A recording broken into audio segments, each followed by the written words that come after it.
তিনি আমাদের এলাকার একজন কৃতি সন্তান, একজন দক্ষ সংগঠক, যিনি সামাজিক এবং সাংস্কৃতিক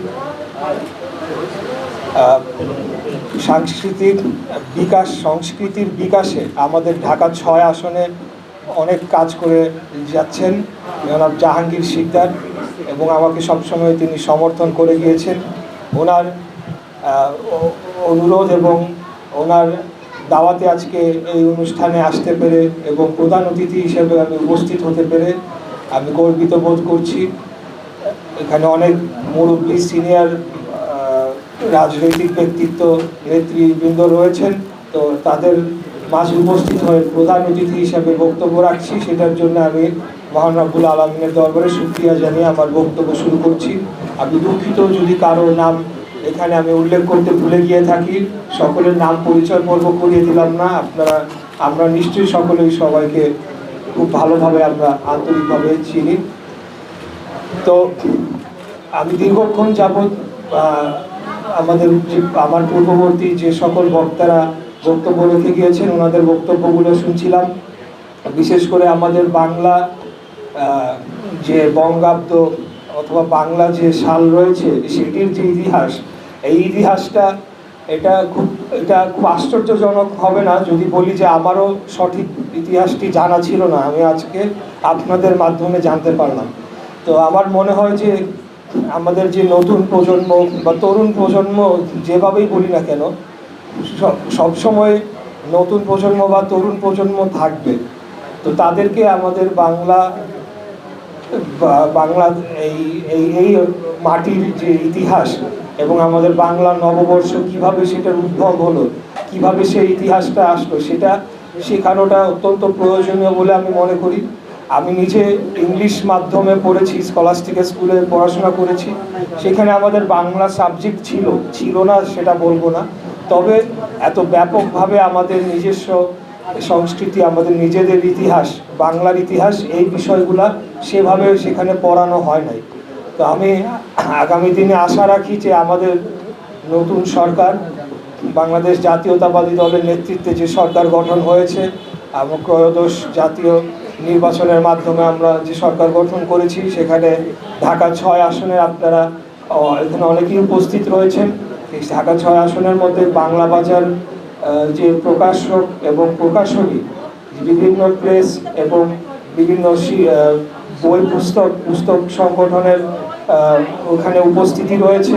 তো আমি তাদের উদ্দেশ্যে বলবো যে আমি আপনাদের নির্বাচিত জনপ্রতিনিধি হিসাবে আপনাদের যে ব্যবসা, আপনাদের এই ইন্ডাস্ট্রি, এই সেক্টরের যে কোনো সহযোগিতার জন্য আমাকে আপনারা সবসময় সর্বাত্মকভাবে পাবেন ইনশাল্লাহ। এখানে আরেকটি বিষয় একটু যোগ করতে হয় যে এখানে পূর্ববর্তী দু একজন বক্তা বলে গিয়েছেন যে মুক্তিযুদ্ধ বিষয়ক মন্ত্রণালয় থেকে বিভিন্ন ধরনের বই পুস্তক সেগুলো ইতিপূর্বে কেনা হতো এবং সেটির মাধ্যমে যারা পুস্তক ব্যবসার সাথে জড়িত রয়েছেন সেই সেক্টর লাভবান হতেন। আমরাও চাই যে আগামী দিনে আপনারা আরও বেশি লাভবান হন।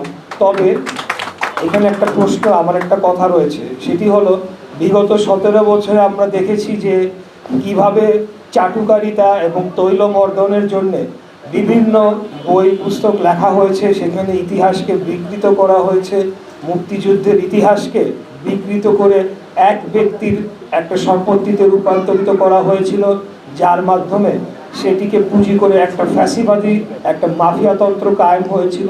তো সেই সকল যে সব বই রয়েছে এবং একটা পার্টিকুলার গ্রুপ অফ পিপল, তাদের থেকেই শুধু বই পুস্তকগুলা সংগ্রহ করা হতো বলে আমি জানতে পেরেছি। তো আমরা চাই যে সেটার পরিবর্তন ঘটিয়ে সৃজনশীল এবং সত্য ইতিহাসকে প্রকাশ করে এই ধরনের বই পুস্তক আগামী দিনে প্রকাশিত হোক।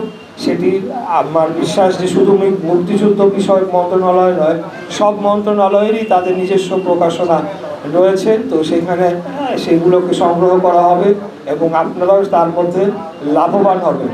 এবং সেটি বাস্তবায়ন করতে হলে যারা পুস্তক প্রকাশক রয়েছেন, প্রকাশকদেরকেই সবচেয়ে বেশি অগ্রণী ভূমিকা পালন করতে হবে বলে আমি বিশ্বাস করি। আর বেশি বক্তব্য দীর্ঘায়িত করবো না, আমি আসলে বক্তব্য দিতে জানি না। আমি একজন মাঠের রাজনৈতিক কর্মী, মাঠে ময়দানে লড়াই সংগ্রাম করে আজকের এই অবস্থানে এসেছি এবং আপনাদের ভোটে, আপনাদের দোয়া ভালোবাসায় ঢাকা 6 আসন থেকে আমি সংসদ সদস্য নির্বাচিত হয়েছি। আজকের আমাদের মাননীয় প্রধানমন্ত্রী দেশনায়ক জনাব তারেক রহমান উনি আমার উপর আস্থা রেখেছেন, আমাকে মুক্তিযুদ্ধ বিষয়ক মন্ত্রণালয়ের প্রতিমন্ত্রীর দায়িত্ব দিয়েছেন এবং ভবিষ্যতে যে কোনো দায়িত্ব উনি দিবেন সেই দায়িত্ব আমি পালন করার জন্যে, এই দেশের জন্যে, জনগণের জন্যে এবং আমাদের এই শহরের যে সীমাহীন সমস্যা রয়েছে সেগুলোকে নিরসনের জন্যে এবং যখন যেই সেক্টরের যেই মানুষটাই আমার কাছে সহযোগিতার জন্য আসবেন একজন রাজনীতিবিদ হিসাবে তাদেরকে সহযোগিতা করার জন্য আমি সদা প্রস্তুত থাকব এবং যে কোনো পরিস্থিতিতে এখানে মোশাররফ আহমেদ ঠাকুর বলে গিয়েছেন দল মতের ঊর্ধ্বে উঠে, অবশ্যই দল মতের ঊর্ধ্বে উঠে অন্যায়, অবিচার, দুঃশাসন, অনাচারের বিরুদ্ধে রাজনীতি করার জন্য আমরা দাঁড়িয়েছি। আমরা বাংলাদেশ জাতীয়তাবাদী দলের যারা সাচ্চা কর্মী যারা রয়েছেন তারা সেদিকেই বিশ্বাস করে। আমরা আগামী দিনেও অন্যায়ের বিরুদ্ধে, যে কোনো অপরাধের বিরুদ্ধে, যে কোনো অপরাজনীতির বিরুদ্ধে, যে কোনো দুর্নীতির বিরুদ্ধে, মাদকের বিরুদ্ধে, সন্ত্রাসের বিরুদ্ধে, অর্থাৎ যে সকল জিনিসগুলো আমাদের সমাজকে ধ্বংস করে ফেলে, আমাদের দেশকে ধ্বংস করে ফেলে, আমাদের রাষ্ট্রকে হুমকির মুখে ফেলতে পারে, সেগুলোর বিরুদ্ধে আমরা অবশ্যই দাঁড়াবো। আমরা যে কোনো স্বৈরাচারী মনোভাব সম্পন্ন রাষ্ট্র পরিচালনার দায়িত্বে যারা থাকবে তারা যদি স্বৈরাচারী মনোভাব কেউ দেখায় তাদের বিরুদ্ধে আমরা রুখে দাঁড়াবো। আমরা স্বৈরাচারের বিরুদ্ধে আন্দোলন করেছি, আমরা ফ্যাসিবাদের বিরুদ্ধে আন্দোলন করেছি।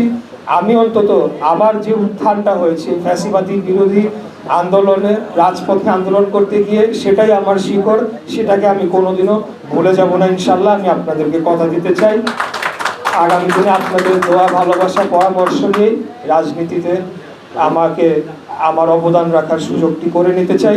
আপনারা সবাই ভালো থাকবেন, আমার জন্য দোয়া করবেন। খুদা হাফেজ। বাংলাদেশ জিন্দাবাদ, বাংলাদেশ জাতীয়তাবাদী দল জিন্দাবাদ।